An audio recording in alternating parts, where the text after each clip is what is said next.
Hey there. I just finished conducting some interviews for Lights in the Darkness and thought it was a good time to read a passage from the book, some share a little bit more about my story.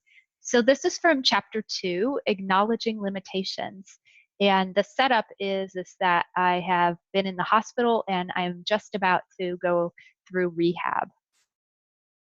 When I first got to the new hospital, I thought rehabilitation would happen quickly. I thought I'd be there only for a weekend or two and then walk out the door and go back to my old life. I was just waiting for the drugs to kick in. But the therapy was grueling. All I remember thinking was, how on earth am I going to be able to stay awake through all of this? I had slept most of the day at the hospital.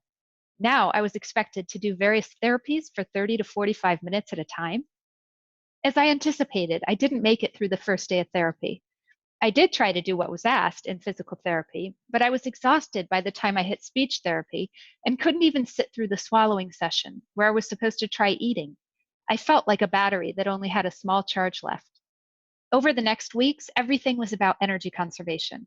If I had a shower in the morning, I needed to rest until therapy. When I had one therapy session, I needed to rest until the next one. If I had visitors, you guessed it, I didn't want to imagine a road ahead, weeks or months of therapy and rehabilitation. I had so much work to do just to get to a new baseline that involved wheelchairs, ramps, walkers, canes, a commode, and shower seats.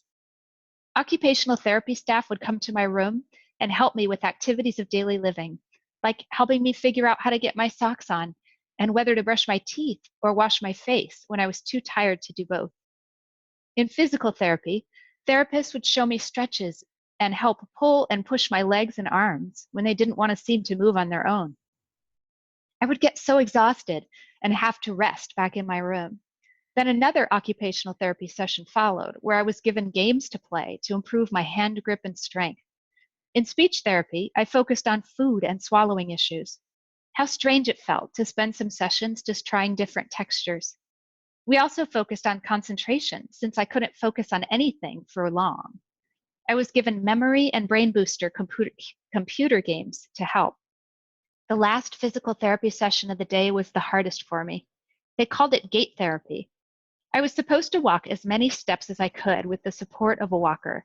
I'm pretty obedient and also pretty determined, and I would do as they asked. However, I quickly realized that it was too much. I would be so exhausted that I would collapse and then have no energy to eat or do much else for several hours. So the staff decided to schedule my gait work earlier in the day and ask a little less of me.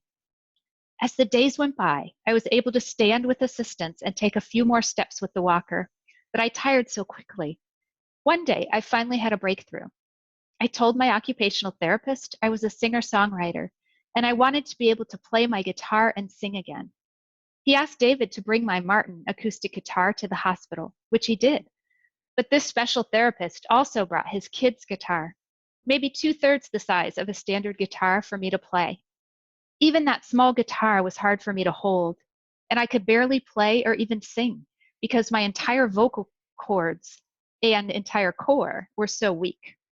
But just having that guitar in my hands and whispering the familiar lyrics to What You Got renewed something in me. For the first time since entering the hospital, I thought, I'm going to be okay. I will get through this. And this is what I've got to give right now. You gotta do what you can with what you got. You gotta move to the roots with what you got. You gotta go with the Lord. Just take it slow and do what you can with what you got. When I finally returned home from the rehab hospital in late September 2010, my bed, my couch, and I became the best of friends. For the first few months, I was confined to a wheelchair even to get around the house. I couldn't walk more than a few steps without weakness and exhaustion. David, my sister, or mom, depending on who was around, made me daily protein shakes because I had lost so much weight and muscle mass in the hospital and still had swallowing issues. A nurse's aide came to bathe me several times each week, and physical and occupational therapists worked with me at home from October through December on simple activities like holding my neck and head up for more than 30 seconds at a time, doing exercises in my chair, or increasing my hand and core strength. Eventually, with a lot of effort, I gained strength started to stand, and then began walking with a walker and then a cane. Finally, I was able to hold my guitar again.